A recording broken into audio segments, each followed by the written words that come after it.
Welcome back to another lecture of mathematical physics. Today we are going to start a new chapter, and this chapter is the first step in studying vector calculus, and this is going to deal with multivariable calculus. So let's start with a core concept in physics, which is fields. What are fields? What do we mean by saying that our theory deals with fields? So let's look at a few examples of fields. The temperature in a room is a field. The electric and magnetic fields are by their name fields. The gravitational force is also communicated by fields. So what a field basically is that at each point in space you have a value assigned. Such a function is called a field. Now this function can be a scalar function, in which case we are dealing with a scalar field like temperature, or it could be a vector field like in the case of electromagnetism. One of the core objects of physics is fields, and to study fields we need to know how they behave under differentiation and integration. So this is the goal of this chapter, to identify the differences, the methods you use when differentiating fields and dealing with fields. Now, a typical function in one variable looks like this: f of x equals x squared. How do you plot this function? So at each point of x, in x, you compute f of x.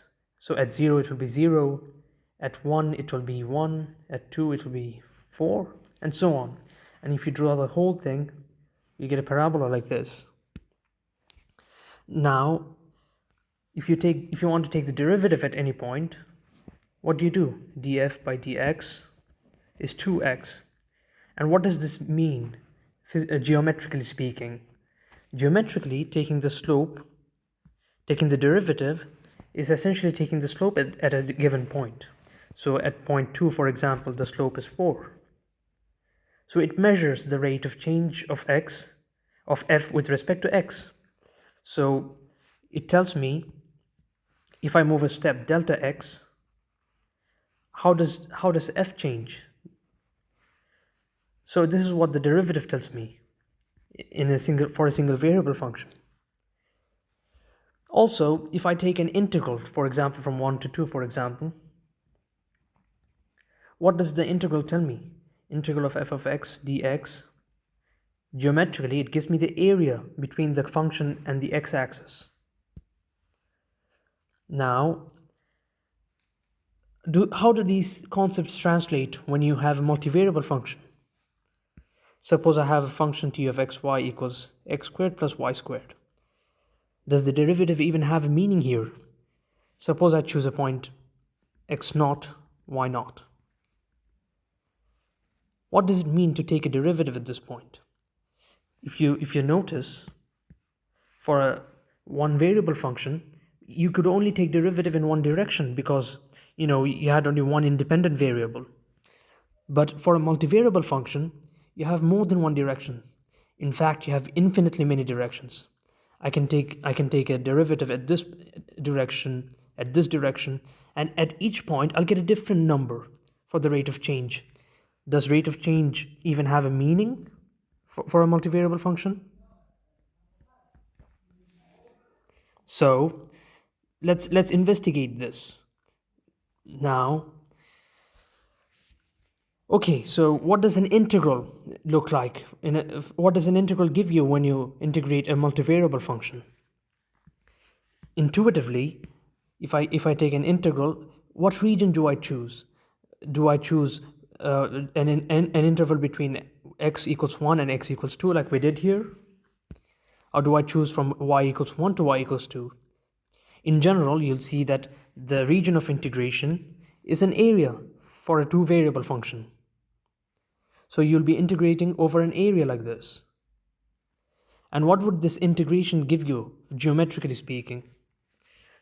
What geometrically it would give you is, by intuition, you can say t of xy dA, because you're integrating over a region in space, which is an area.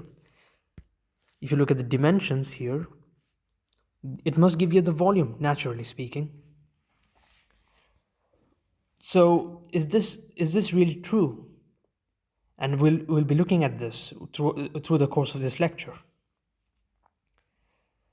Now, firstly, we have to deal with how to represent functions in multiple variables. For one-dimensional functions, one variable functions, it was always straightforward. You just had a curve like this. But if you look at this, for a two-variable function, you need 3 dimensions to represent it, because you need x and y dimensions to represent the domain, and a third dimension to represent the value of the function. So you need 3 dimensions to represent a two-variable function. Similarly, if I have a 3-variable function, suppose I have a temperature in a room, I need a 4D space to represent the whole thing, because I need x, y, z to represent the domain, and I need a 4th axis to represent the temperature. Now I have bad news for you, because we don't live in a 4-dimensional universe, 4 spatial dimensions. So we cannot really represent a 3-variable function realistically. So what do we do instead? Instead, we resort to what we call contour plots and heat maps. Now these might seem like new things to you, but you've already seen it, I claim. Suppose I have, the place you're staying right now. It has a certain elevation with respect to the sea level. So suppose this is the sea level, and suppose I have a mountain in here above the sea level.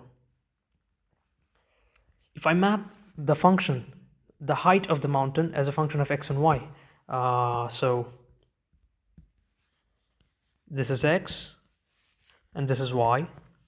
So at each point I get a function that gives me the height of the mountain. Now I can represent it in 3D, or I can choose to represent in 2D. So I'll have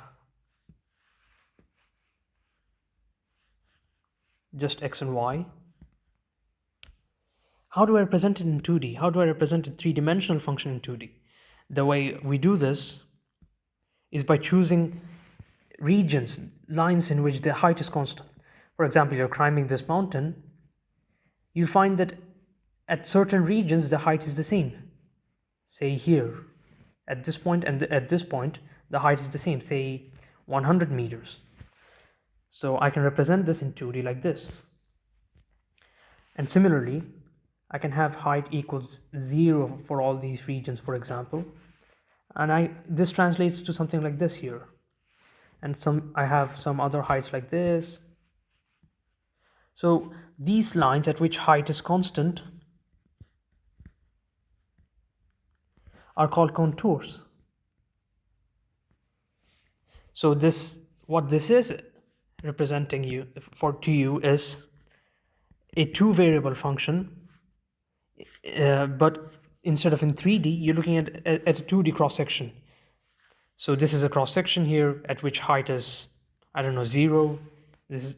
And at the top of the mountain, if you notice, you'll just get a point. This is the top of the mountain. So this is basically what a contour plot looks like. This is an actual contour plot. Okay. So does this work for 3 dimensions? Three variable functions? Let's see. For 3 variable functions, we said that we need 4 dimensions. Can we squish 4 dimensions into 2D? Not really. The best we can do is change 4D to 3D. But how do we represent a 3-dimensional figure in a 2D paper? Well, you add a 3rd dimension by using colors, like this. The 3rd dimension is actually color. So suppose I have this function like this, where the value is high, I colored this, for example, red. Where the value is low, I color it green. But one subtle thing that you have to notice is that for 3 variable functions, the domain is in 3D. So you'll have to represent it like this. This is actually the domain. This is not the function itself. This is like saying that, you know, in 1D, I have an interval between A and B. So the interval is usually a 1D line. In 2 dimensions, the interval is usually an area like this. So you'll have some f of x in here, like the height of the mountain. And in 3D, the domain itself is the whole space, you see. This is the whole domain. The function is not, you know, represented here. This is just the domain you're seeing here. This is not the function itself. But here in 2 dimensions, this is the function itself that you're seeing. Okay, so this is basically a brief introduction into how you represent functions in multiple variables. Now we want to move into differentiation of multivariable functions.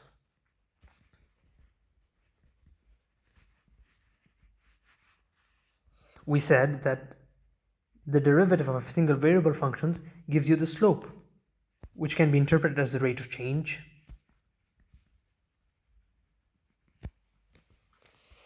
But what does it mean to take a derivative for a function of multiple variables? So I have f of x, y, z instead. How do we even define a multivariable derivative? Does slope even have a meaning? Suppose I want to take slope here. Does this even have a meaning? Okay, so we can't reinvent the wheel here. We'll just do what we know. i.e., we'll define one-dimensional, one-variable derivatives, which we already know how to take. So suppose I have a function like this, and I want to take the derivative along x. So in this case, it's a 2-variable function, not a 3-variable function, because this is the actual function that you're seeing. So I want to take at this point the derivative along x. So this is the shadow here, shadow of this point. I want to take the derivative in this direction. So if I take a cross section in here, what will I see? So this is z, this is x. And the function, a cross section of this function, it's like you're taking a slice out of this function. You'll see something like this. And the derivative at this point will give you the slope in x. So let's represent it like this. Delta f over delta x equals slope in x direction. But is this the only possible way you can take slope? Not really. You can even take a slope along y. I take a cross section like this. So this cross section will look like this. This is z-axis, this is y-axis, and the function will look something like this. And I can take a point here. I take the same point, this exact point. I'm taking the slope, but in the y direction.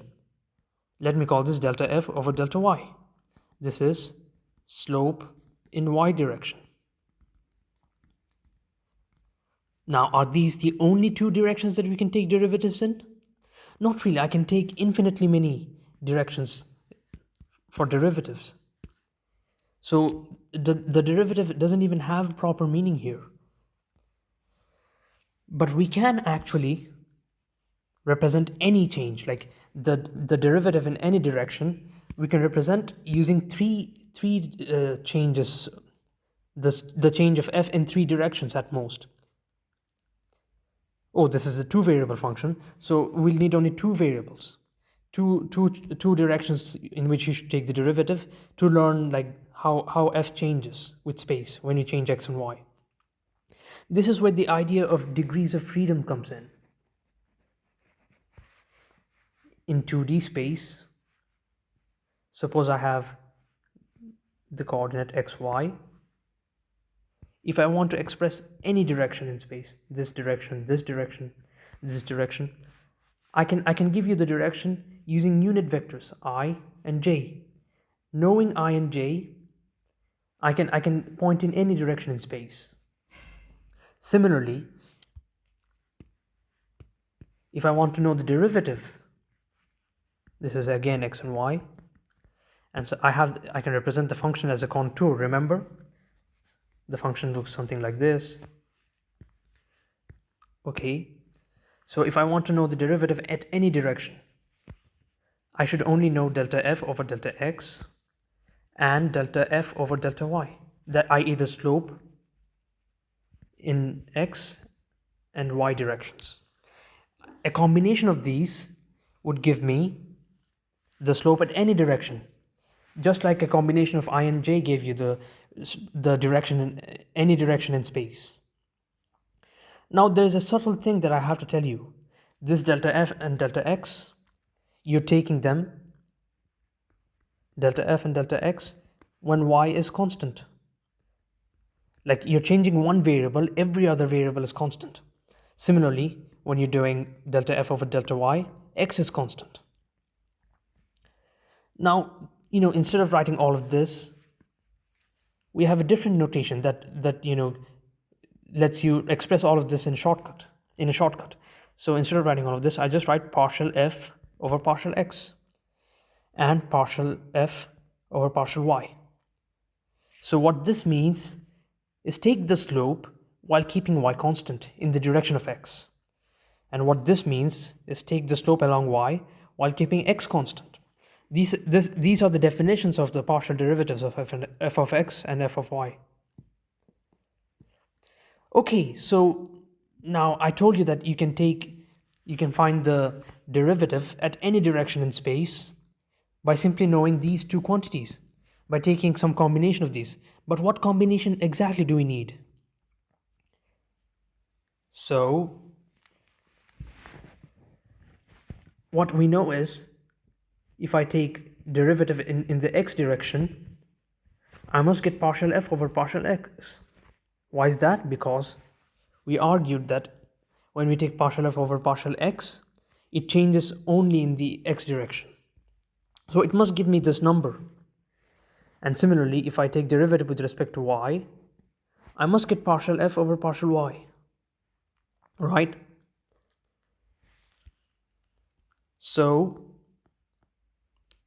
let me just do an approximation here, because we haven't defined what df over dx is yet. We've only defined partial f over partial x. To make it more intuitive, let me take delta f over delta x and delta f over delta y, right? So I know that if I change delta f by a certain amount while keeping y constant, I change delta x, I must get partial f over partial x, which implies delta f must be equal to partial f partial x delta x. And similarly, I can also write delta f equals partial f over partial y delta y. This is when I'm keeping x fixed and only changing y. Now I claim that in general you can take delta f, if I'm changing both x and y, I'm not keeping them constant anymore, I'm changing both x and y, I can take this combination, partial f partial x delta x plus partial f partial y delta y.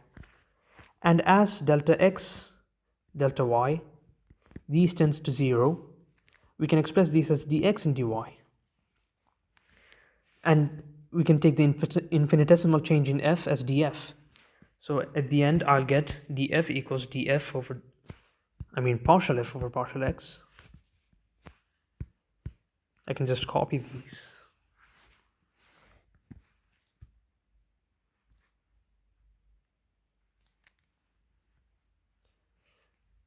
And now I just change deltas to d.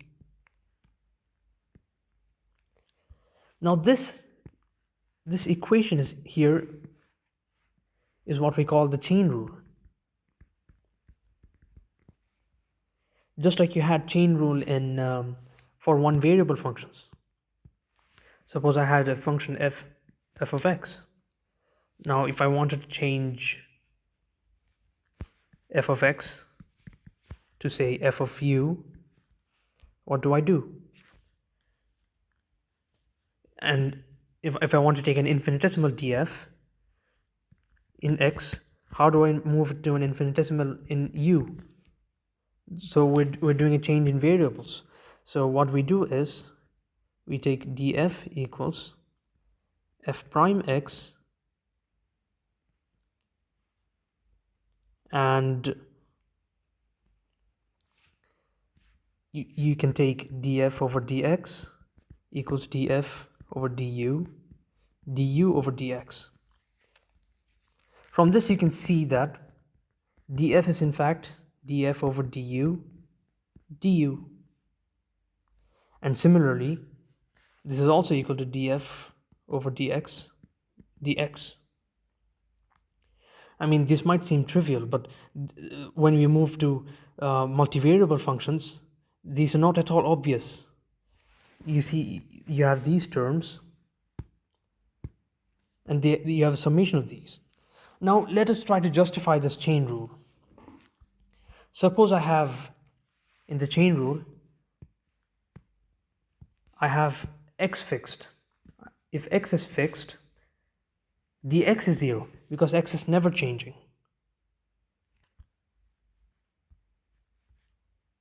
Right? And similarly, if I keep y fixed, then dy is 0. So if dy is 0, then df will simply be equal to partial f over partial x dx. This is what we would expect when we have a function in one variable, right? And also from this you can say that df over dx equals partial f over partial x. So we recover our definition that when df over dx, you take the derivative with y fixed, you must get this number. And similarly, if you keep y fixed, if you keep x fixed, you'll find that df equals partial f over partial y dy. This is what you'd expect in one variable as well.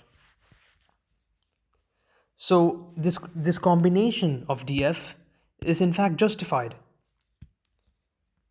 And if you have a function in 3 variables, you just add another of these. df equals partial f partial x. You know, there's also a shorthand for expressing these partials. So instead of writing partial f over partial x each time, I just write partial xf. This is a shorthand notation. So I'll start using this notation from now on. Plus partial y of f dy. I'm just rewriting this, but for three variable functions. Plus partial z of f dy. This is the chain rule for a function in 3 variables.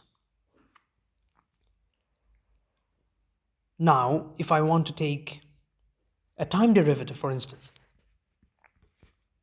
df over dt, similar to what we had in here, where we took a derivative with respect to x for a function f that was not a variable of, not using the variable x, it was using the variable u. Just similarly here, we want to take a derivative of f with respect to t, while f is a function of x, y, and z. So this is where the chain rule comes in. The chain rule simply tells you that you should take the derivative like this, dx over dt, partial f, dy over dt, plus partial z of f, dz over dt.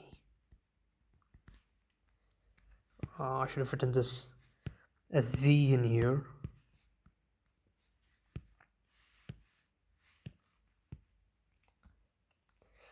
So yeah, this is how you apply the chain rule. I can take a derivative with respect to any variable, like this. Now what you have to remember here is that x, y, and z are all functions of t, because you know the position of a particle can be given as a function of time. You can find this function using Newton's law, for example. And you'll use this a lot in classical mechanics. You'll have a function of f of x, y, and z, and you'll need to take df over dt. F of x, y, and z might be momentum, and you want to find the force. You'll have to use this rule. Now, if you look carefully at this equation here, you'll see that dx over dt, dy over dt, and dz over dt are the components of velocity vector, isn't it? Vx, vy, and vz. It's like you had dx over dt I hat plus dy over dt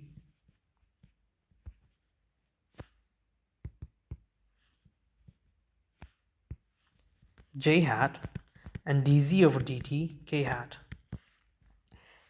This is the velocity vector, and you're dotting the velocity vector with some other vector like this: partial x of f, partial y of f, and partial z of f.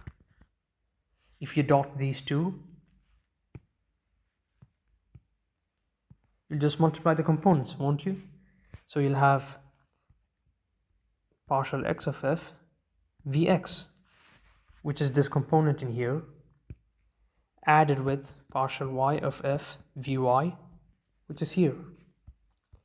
So you can see that we have this special vector in here, partial x of f. Let me write the components as well with the basis vectors: partial y of f j and partial z of f k. This is in fact defined as the gradient of f. This is how the gradient shows up. Now, what does the gradient really mean? I mean, we saw that, the slope for a multivariable function is not really defined. So what does the gradient really give you? And you can see that the gradient is a vector. But f was not a vector. F was in fact a scalar function. So what does the gradient actually tell you? This is what it tells you. Suppose I have a 2D room and I have a temperature distribution in here. I have, this region is hot and this region is cold. What the gradient actually gives you is the direction in which the function increases in the largest amount. So suppose I have, this is t is really high and t is really small.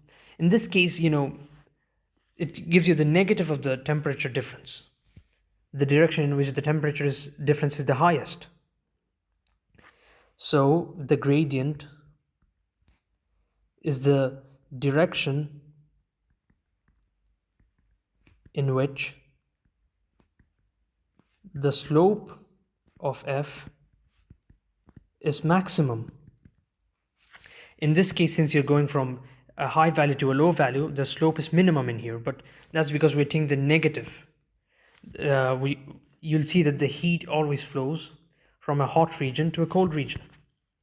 But the gradient gives you the direction, the opposite direction. The gradient gives you the direction of maximum increase. So the heat flow is in the direction of the negative gradient of the temperature.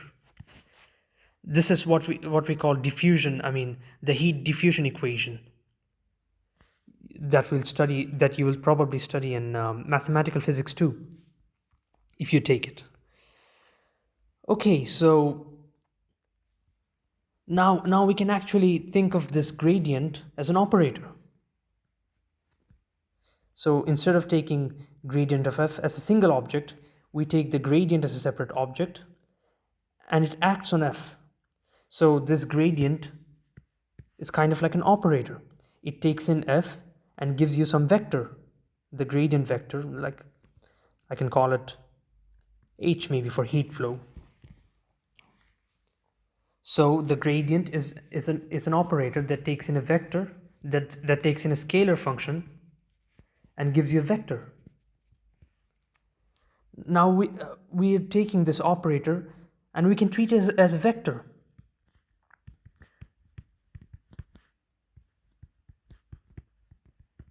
So this is the definition of the gradient.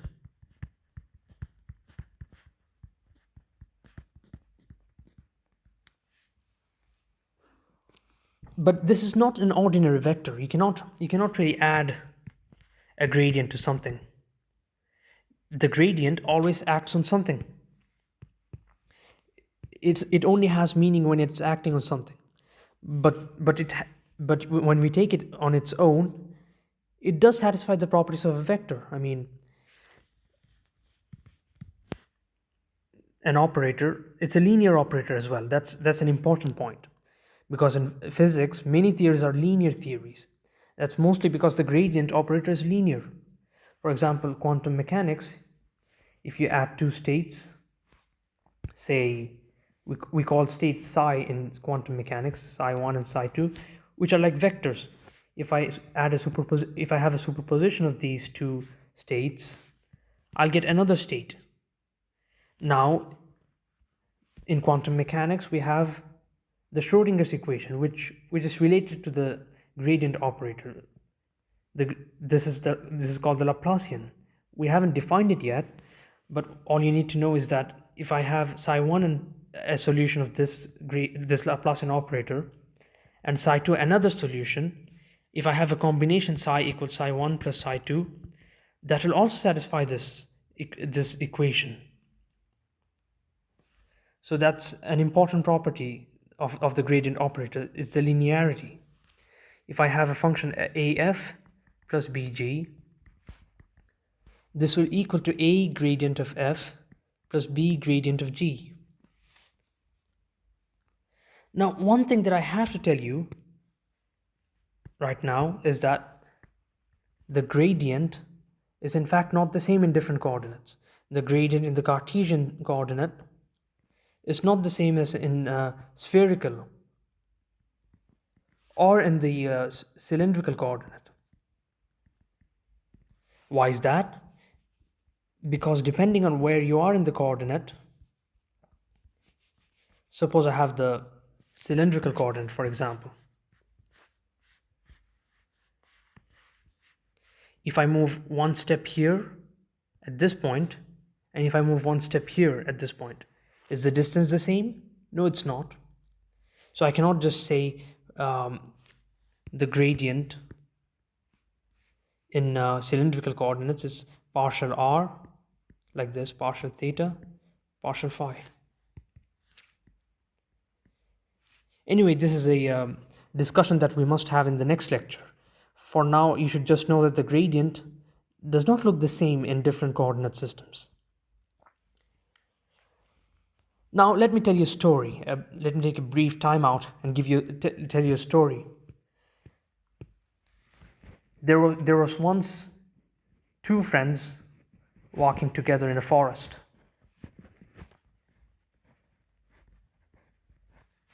One was e raised to x, and one was a constant.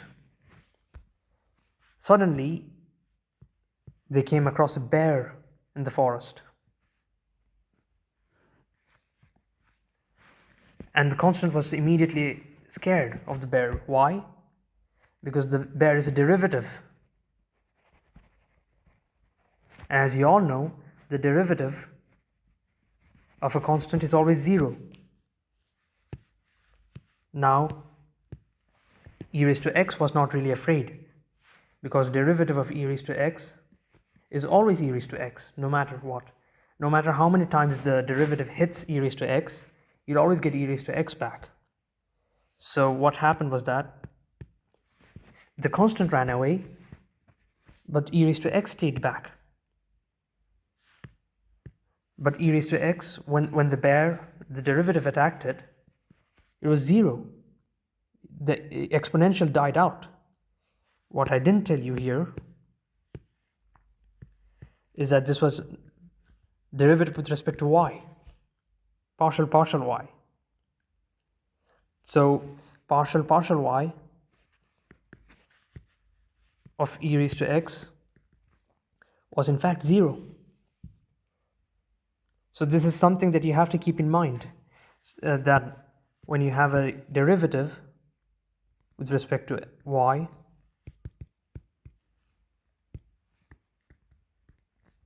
of any other, a function of any other variable, it's always treated as a constant. This is the lesson from this story. Now let me give you a few examples of using partial derivatives. For example, I have f of x equals x squared y plus zx plus 6, for example. Suppose I want you to calculate the slope in the y direction, for example, of this function, say at 0, 1, 1. Now what will happen is that this one here, you have a y in here, but x squared will be treated as a constant. So what you will get from here is x squared. This one has no y, so it's just 0 from the derivative, when the derivative acts on it. This is a constant, which is also 0. Now x was 0, so the value of this is 0. Suppose I want you to compute the gradient of f. Of course, you'll get a vector, and since this is already in the Cartesian coordinates, you don't have to worry about the form of the gradient. You can just take partial f, partial x, I hat, plus partial f, partial y, j hat, plus partial f, partial z, k hat. And this is going to give you, what's partial f over partial x? How many places do you have x's in? 2 places. So the first one will give you 2x, y. The second one will give you z. This will give you I hat plus partial f, partial y. Do we have any y's in here? Yes, we do. So this will give you x squared j. And the third one, partial z, you have a z in here. So you'd only have xk. So this is the gradient here. Here's a small remark I should make. The gradient of a vector quantity A is equal to the gradient of AXI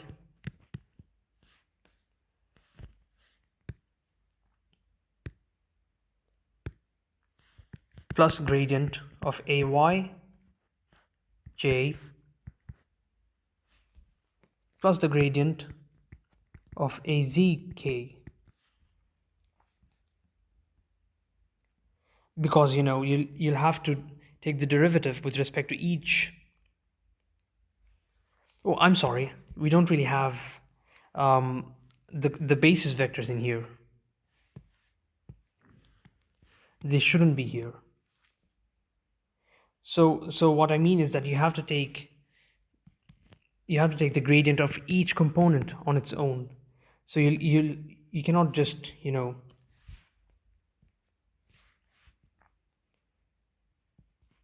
I have AX, AY, and AZ, a vector. And AX can be a function of X, Y, and Z. And AY can be another function of X, Y, and Z. So you don't really know whether this will just, you cannot just say it's going to be partial X of A, assuming that of A of X, assuming that A of X is only a function of X. That's not the case. In general, A of X can itself be like a function of multiple variables. So this is something that you should keep in mind.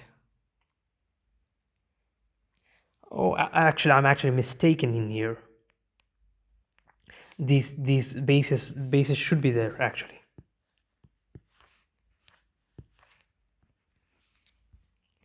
Okay, so this is basically the idea of a gradient. Now, if we continue with the notion that gradient is actually a vector,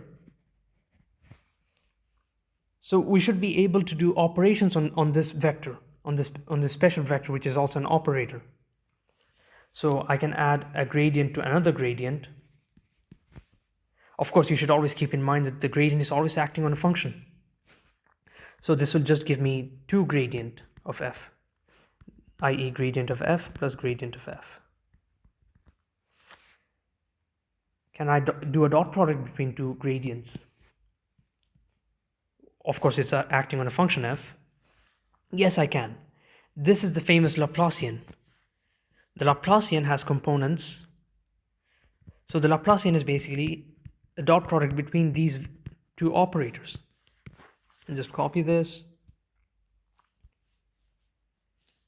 Oh, this is not what I want.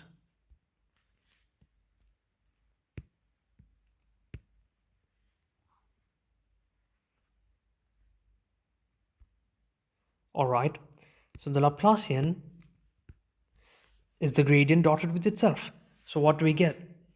We get partial squared x. It's no longer a vector, if you notice. The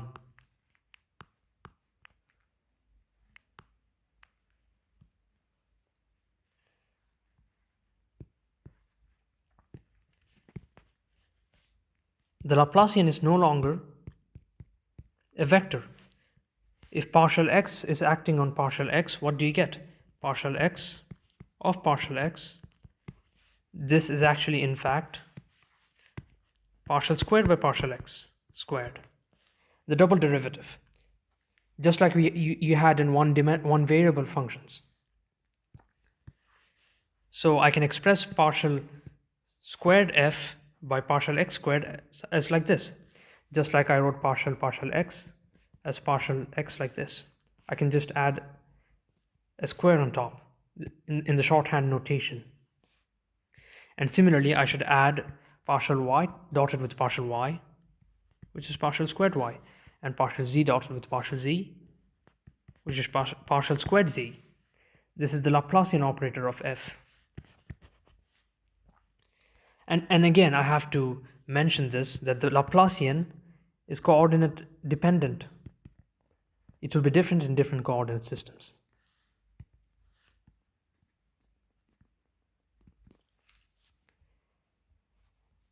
What other operations do we have? We also have the cross product between two vectors. Now, if you remember how we computed the cross product, it was ijk. We had partial x, partial y, partial z, partial x, partial y, partial z. Now, if I go ahead and do this computation, I'll find that it's 0. Why? Because one of the properties of the determinant is that if you have two vectors with the same components, the cross product is 0. How do we interpret this? We said in the first chapter that, if I have a vector A and if I have a vector B, the cross product gives me the area between them. Now, if A and B are the same, they're basically like this. There is no area between them. So you can think of it like that. So gradient, cross gradient is always 0. In fact, this is actually going to be useful when we study vector calculus in the next lecture. We're going to use this property, that the gradient, the cross product between two del operators is always 0. Now I have to give you the names of these operations. These operations have special names. Oh, I've actually didn't tell you about these operators. Okay, let's talk about just, taking the dot product between the gradient and another vector. I've talked about, dotting two del operators themselves, but I didn't tell you about dot product with another vector, A. So can we do this? Is this operation valid? Yes. And how do we compute this? We just have partial x, partial y, partial z dotted with ax, ay, az. Now, one thing I have to mention is that until now we are only dealing with Cartesian coordinate systems. We haven't really discussed like how to deal with different coordinates other than the Cartesian. Okay, so how do we compute this? We just dot the components and add them up. So partial x, a of x, plus partial y, a of y, plus partial z, a of z. Now this is the reason I had to give you the remark that when I have a vector and I'm taking the gradient like this, I have to keep in mind that a of x might not be a function of x only. This is why I had to give you this remark. Gradient of a is not equal to the dot product, I mean, with the del operator. Now this actually has a name. This operator has a name. It's called the divergence. I think I might have used the name before even defining it. Sorry about that. Well, anyway, this is called the divergence. And in the next lecture, I hope I can tell you like what the physical meaning of divergence is, because divergence actually has a really physical meaning, and it has like interpretations in electromagnetism and even in fluid flow. Okay, so what is the natural next step? The next step is to look at this operation, the del operator times crossed with the vector a. Is this operation valid? Again, yes, it is. So I have I, j, k, the usual definition. I have partial x, partial y, partial z, because the del operator is first. And then I have ax, ay, az. You can just compute this like in the usual way. I'll have I, and then I have to expand this using the cofactor method, like this minus this. So I'll have partial y az minus partial z ay, and so on. I mean, you can expand this out. It's not really a big deal. And we have a name for this operator as well. This is called the curl operator. Again, this has a physical meaning, and this shows up in many famous equations in physics. Like many of the equations in physics are in fact curls or divergences, or even the Laplacian. I've mentioned already that, the del operator is linear. Del is linear. And this is really nice because, physically speaking, we live in a world in which our theories are linear. Quantum mechanics is a linear theory. Electromagnetism is a linear theory. Gravitation, not general relativity, but classical gravitation is a linear theory. Why is that? As you have seen probably in 102, that if I have a field E1 and a field E2, if I have a charge Q, I can calculate their effects individually and add them up. So I take E1 plus E2, or I take a combination of them. The result will be the same as taking the combined effect of this is defined by this linear superposition. So it's not like, when I have E1 plus E2, I have something missing, some terms missing from the linear superposition. This is something nice. Okay, so that's basically about multivariable differentiation. Now it's time for me to start another topic, which is parametric equations. One of the skills that you need in doing multivariable calculus is finding the parametric forms of curves.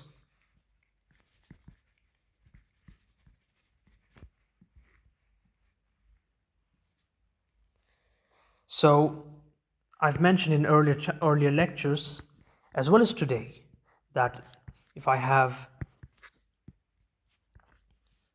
say, a function, multivariable function of f of xy. No, in this case, I'm not taking a multivariable function. I'm in space, so this must be z. And I have a line in space like this. How many variables do you need to express this line? This is in 3 dimensions, so you might answer that I need 3 variables, x, y, and z. Some function of f of x, y, and z to describe this line. But remember when we said that, if I'm in a 2D space and I want to take the derivative at one point, it's enough for me to know the derivative in x and in y, and a combination of those will give me the derivative in any given direction. And similarly here, this was the notion of the degree of freedom. In this case, you have only one degree of freedom. If you look carefully, you can only move in one dimension like this. This is a one-dimensional curve. So in theory, we can come up with a single variable t, which can tell you the position of a particle moving along this line at any given time, right? So I'm talking about a function r of t. That gives you the position at any point along this line. Again, this relates to the chain rule that I told you. df over dt is equals gradient of f dotted with the velocity, right? So this is again a reminder of the gradient, how we got it. And now let's look at a few examples of parametric equations. So suppose I have a fly, a dhubab, moving in space like this. You have x like this, you have y like this. It's moving in a circle, but in a very specific way. It's moving in a circle, but it's also moving up like this. Now, what is the parametric form of this equation? How do you find the position of the fly at time t? Okay, so what do you know about motion along a circle? Suppose I have a circle in 2D plane, like this, and if I have a point that is rotating like this, can I express, suppose I know the theta here as well. If I know the theta, I immediately know that point can be given. Suppose the radius of the circle is 1, so we don't have to write the radius each time. So the position capital R of theta is equal to cos theta and sine theta, right, in 2 dimensions. Now this fly is moving upwards as well in the z direction. So let's assume that it's moving at a constant velocity vt.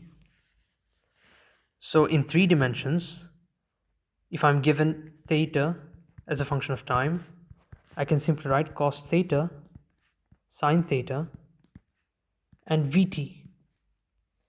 You can verify this. So it will give you a helix like this. This shape is called a helix. Okay, so if you're moving in a constant angular velocity, i.e. theta dot equals omega, this is angular frequency, by the way.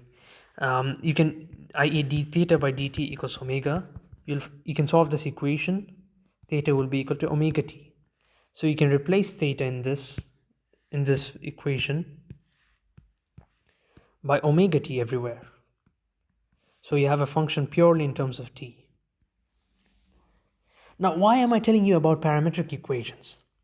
Because when you're doing line integrals, and when you're doing analysis of when you're trying to find the arc length of a function, you need to parametrize this curve in order to compute the integral. You cannot compute a line integral with x, y, and z quite easily. Like it gets really messy. That's why I'm giving you the parametric equation. I wanted to give you the example of a cycloid, which is a really famous example, but unfortunately I don't think I have enough time to finish it. But here's what I'll do instead. I'll describe to you what the cycloid is. If you're taking classical mechanics next semester, you should be able to tell what a cycloid is. It's a really famous shape. Okay, so a cycloid, what it is, you should imagine a disk that is rotating at constant angular frequency, and you should assume that it's rotating without slipping. So if I take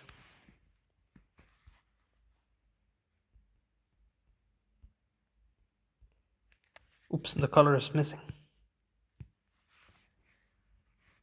So if I take x and y like this,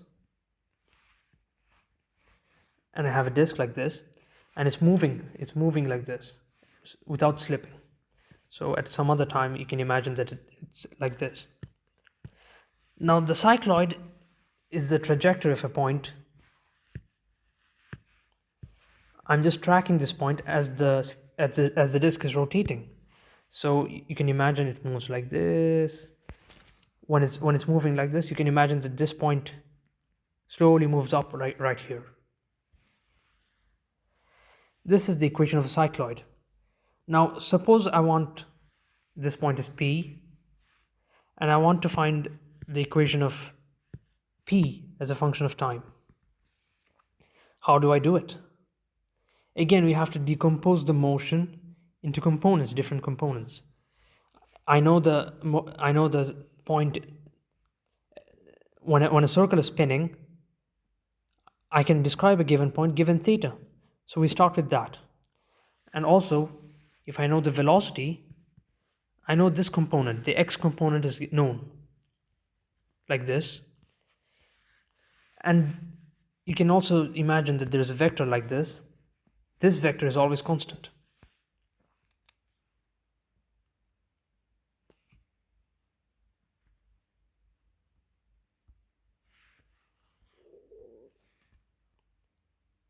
So I claim that if I add this vector, and this vector, you can find the position of P of t. Okay, so that's basically the cycloid. Okay, so now that I've given you the del operator, the arc length, I mean the parametric equation, it's time to move on to integration of multiple variable function. So, okay, before I move on, I think it's better to give you an example of parametrizing a function. I've shown you how to describe curves as parametric equations. Now I want to show you how to express functions as parametric equations. Suppose I have a f of x, y. Not really. I have y equals x squared, and I want this is the trajectory. We call this the trajectory in space. So I have an object moving like this in space. I want to parametrize it. I want to find an equation r of t that gives me the position at each time. How do I do this? Well, you can say that y equals t, x equals t squared. Well, t is not exactly time in here. That wouldn't be an accurate analogy. But you can say that x and y can be given as t squared and t. Now if I want to integrate with respect to t, I'll get the arc length. Actually, if I do an integral of dt over the path, I'll get the arc length. And we'll see how this is done later on. Okay, so now we'll move on to integration of multiple variables. So let me remind you, for a function in one variable, you had some function like this, and the result of the integration give you the area under the curve. Now for a function of multiple variables, let's think about a two variable function.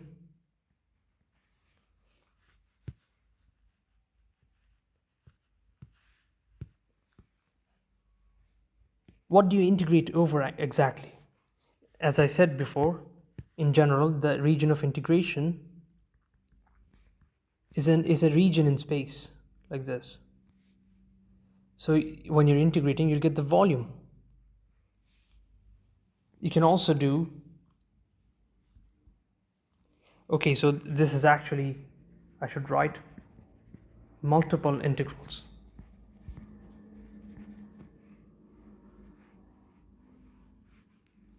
We'll see how to take a line integral in the next lecture, but now I want to familiarize you with integrals over space like this. So the volume, you can say, is an integral over the area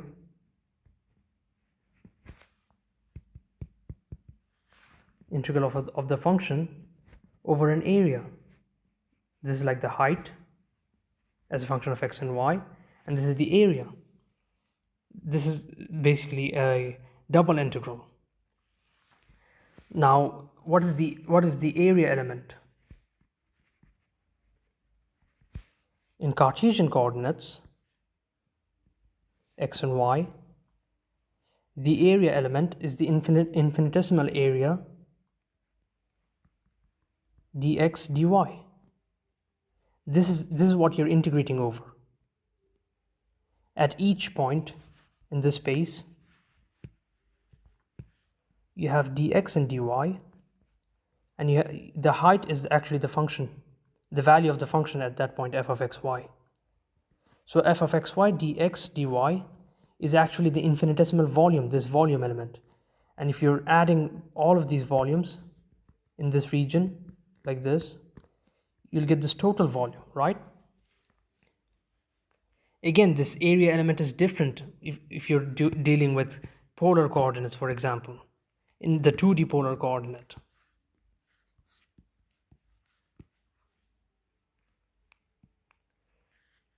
The area element here. Okay, so let's first see what the area element in the polar coordinate is. So you have, if I move a small distance along r, the distance apparently you can see is dr. Now if I move a slight distance along this direction, what is the exact distance here? The way you find that is by using the arc length formula. For a circle, if I subtend an angle theta, this arc length is given by the following relation: S equals theta, or actually theta, it's better to give it in terms of theta. Theta equals S over r.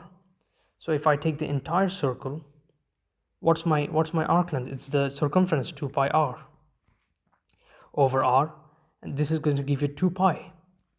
2 pi is the entire circle, which makes sense. So if I take ds, then I should have taken a small displacement d theta like this. So from this you can say that this ds in here equals r d theta. Now you can imagine that this small area can be approximated by a rectangle. Obviously you'll have some factor, but then since this is so small, the rectangular approximation is valid. So you have a rectangle of side r d theta and dr. So combining these, you get dA equals r d theta dr. This is the area element in polar coordinates. And similarly, you can find the volume elements for higher dimensions. So that's when you take triple integrals. Now, the way you write integral dA is usually a double integral over dx and dy. One of them is an integral over x, and one of them is an integral over y. So let's do an example in here. Say, for example, that I have a function f equals 3x, and I want to integrate it over a rectangular region in space. So x is between 0 and 1, and y is between 2 and 4. So you should imagine that I have x, y,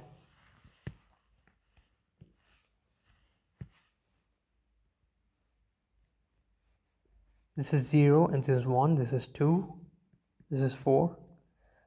So I'm integrating over this region where f of x equals 3x.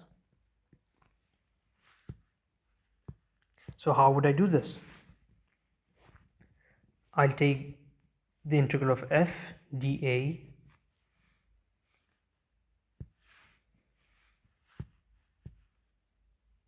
which actually equals a double integral of 3x, and since we are dealing with the Cartesian coordinates, we can just take dx dy, and x equals 0 to 1, y equals 2 to 4. How do we do this integral?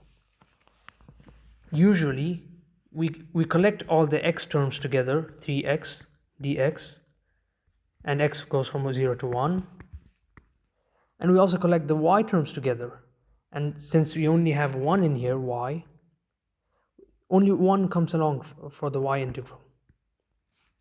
2 to 4, 1 dy.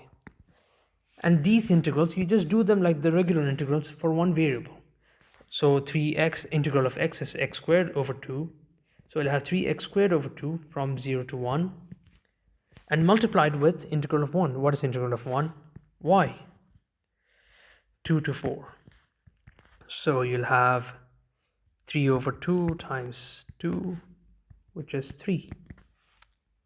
So this is how you do an area integral.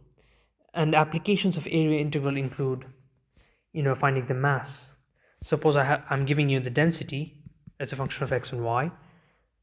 Mass would be the area integral of the density. Now if the density is uniform, say rho equals rho naught, I can take the constant outside and I'll just have dA, integral of dA. What is the integral of dA? It's simply the area of the region. This is another application. If I have this region in here and I'm just integrating 1 dA, I'll get the area of this region. Okay, so this is the meaning of the area integral when you're doing it integrating over 1 in the region. And you can see the units, rho naught times the area, density times the area gives you mass. This is the area density because it's in 2D. Okay, now suppose I want to find the area of a circle, for example. This is another application of multiple integration. So a circle, if you use Cartesian coordinates, has the equation x squared plus y squared equals a squared, where a is the radius. I want to find the area in this region. How do I do this? Now, using Cartesian coordinates, you'll say that, I'm integrating over dA, where x equals a squared. Well, not really. You'll for one variable integration, what you'll say is that I express y in terms of x, so a squared minus x squared. I'll integrate this, so I find the area. This top half of the area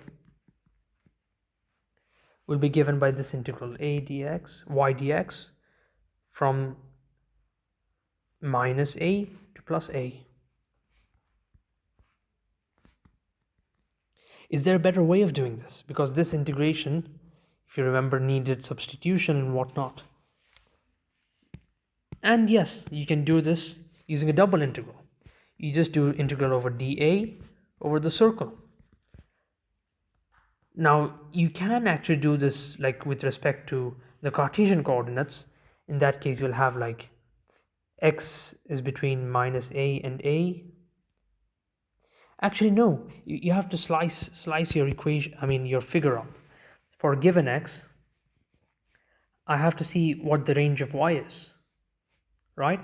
If I take a given x, and you see already there are complications. You have to express y in terms of x as a function of x and substitute them in the integration interval. So instead we can make a clever choice of coordinates, and we integrate in the polar coordinates.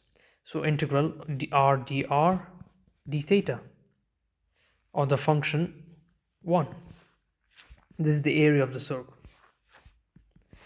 Now I told you that the radius is a.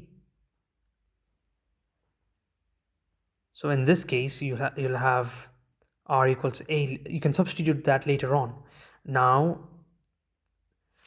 actually, r ranges from 0 to a, because this region, if you think about it, in the polar coordinates, it will go from 0 to a, and all the way from 0 to 2 pi like this. If you do that, you'll get the entire area in polar coordinates. This is r equals, and theta goes from 0 to 2 pi. Okay, so I do the usual procedure. I collect r terms and I collect theta terms. Since there are no theta, I'll just get 1 in here, d theta. What is the integration of r? It's r squared over 2. And this is from 0 to a. And similarly, I have 0 to 2 pi. This is going to give me 2 pi.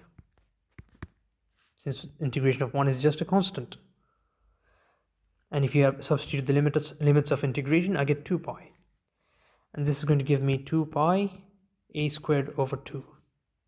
2 and 2 gets cancelled out. This gives you the area equals pi a squared, which is the area of a circle. Okay, so this was another application of an area integral. Now I'm going to move into volume integrals. So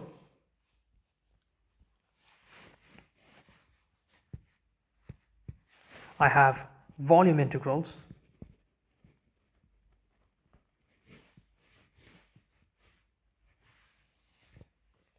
where you have, again, as I told you before, the region, the domain itself is in 3D, x, y, z, right? So the function is to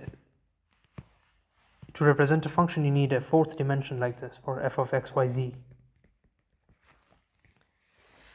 So the interpretation here is kind of awkward because you're multiplying volume in 3D times the length. If you do the integral, this is the units. So you'll get a 4D volume. And physically, we don't really, have meaning for 4-dimensional volume. But you can have other applications, like usually you have the mass, for example. You can have the mass, you integrate the density over the volume. But again, in here, the volume element in Cartesian is dx, dy, dz. And one way you can see this is by considering a volume element in here. Let's construct a volume element. So I have a box here, because in 3D you'll have a box. And let me zoom in with that box. So I'll have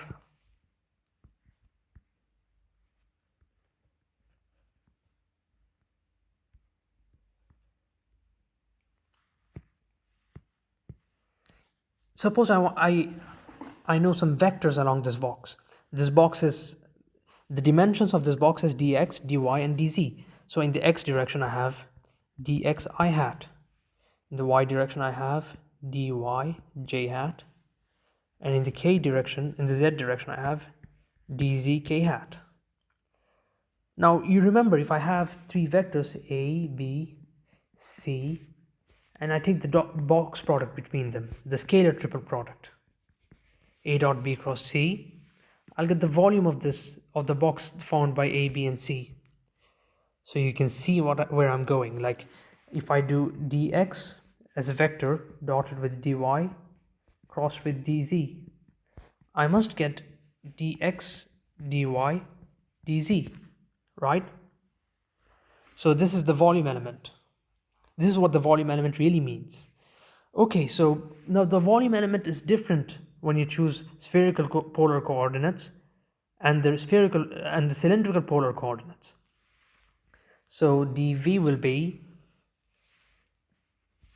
in cylindrical, we've already derived geometrically the area element in polar coordinates, which we found to be r dr d theta.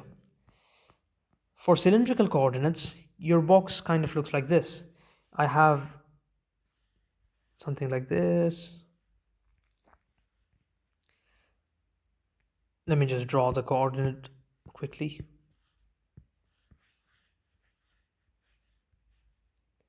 I just have an extra z-axis sticking out. So the box would look like this.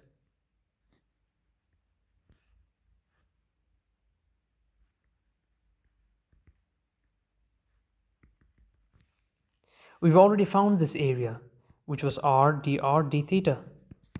And since this is perpendicular, I can just get the volume by multiplying with dz. So we can intuitively see that dv equals r dr d theta from the polar coordinates multiplied by dz. This is from the polar coordinates in 2D, and just multiplied by dz to get the volume element in cylindrical coordinates. Now what is the dv in spherical coordinates? Now you can actually derive this geometrically, and you'll find that it's equal to r squared sine theta dr d theta and d phi. So the factor here is r squared sine theta. You can in fact find this factor using the Jacobian, the one I told you before. If you take the determinant of the Jacobian, you will find this r squared sine theta. Now what this Jacobian tells you, what this factor tells you, is how the volume element changes when you move from one coordinate to the other. Suppose I had xyz in the same position. Instead of this, I was in xyz coordinates, but then I moved to polar coordinates. So how does the volume change? The volume will expand a bit because it's stretched along the r direction, so the volume will be stretched by some factor. This is given by the Jacobian of the transformation. Again, I want to go into the Jacobian, but then we still have a lot to cover, so I guess we'll skip this for now. Okay, so let's do a triple integral in spherical coordinates. Suppose as an application I want to find the volume of a sphere. How do I do it? I do a triple integral over the sphere, over the volume of the sphere. How do I choose the region? If I want the entire sphere, what I have to do is I need to move from r equals 0 all the way to the radius a, and I need to move from theta equals 0 all the way to pi. As I said in the previous lecture, theta moves from 0 to pi, and I need all the ranges of phi from 0 to 2 pi. So the triple integral, now we are integrating over 3 variables, so we need three integrals to integrate over the space: r squared sine theta dr d theta d phi. R goes from 0 to a, theta goes from 0 to pi, and phi goes from 0 to 2 pi. Again, like the usual method, I just collect different terms. I collect the r squared terms together, I collect the theta terms together, and then I collect the phi terms together. Phi, I only have phi like this. Now integration of r squared is r cubed over 3, and if I substitute the limits, I'll get a cubed over 3 times integral 0 to pi of sine theta is minus cosine theta. Again, you have integral from pi to 0, so you'll have cosine pi plus cosine 0, which you'll find is actually cosine 0 is 1, cosine pi is minus 1, and that gets multiplied with minus to give you 1. So this will be 2, and integral from 0 to 2 pi of d phi is simply 2 pi. So together I have 2 times 2, 4 pi, and a cubed over 3, which gives me 4 pi over 3 a cubed, which is exactly the volume of a sphere.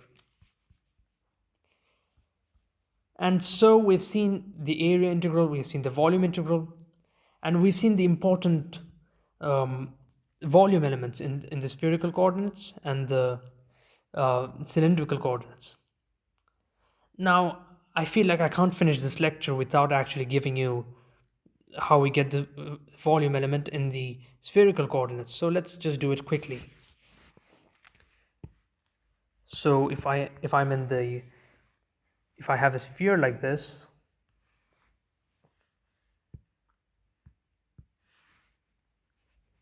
I have r. If I move a small distance r, the displacement is dr. Now imagine that this is the z-axis and this is theta, and I'm moving along theta like this. Again, like before, theta equals arc length ds, d theta equals arc length ds over the radius r, which implies ds equals r d theta. So this will be r d theta. Now you have the surface of a sphere right here. Now I want to find how it changes when I actually include d phi. Like if I move along d phi, I'll have a volume in this direction.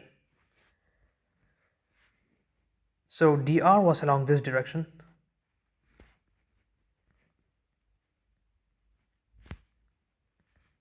This is the volume element. So dr was along this direction, d theta was along this direction, and d phi will be along this direction, like this. You can imagine that this forms a part of a bigger circle like this. Now what is the radius of this circle right here? You have the z component, r cos theta, and so the opposite side of the triangle will give you r sin theta. So this is the radius of the circle. So d phi is essentially ds prime, because it's a different arc length, ds prime over r sin theta. So ds prime will be r sin theta d phi. And so you have ds prime equals, so the volume element will be the multiplication of all these three. dv equals dr, and then r d theta, and then r sin theta d phi. Multiplying them together, you'll find dv equals r squared sin theta dr d theta d phi, which is what we wanted to show. In the next lecture, I'm going to discuss applications of partial derivatives. We'll see line integrals, we'll also see flux integrals, and hopefully we'll go into the fundamental theorems of multivariable calculus. That is the Green's theorem and the Stokes theorem. Thank you very much for listening, and have a great day.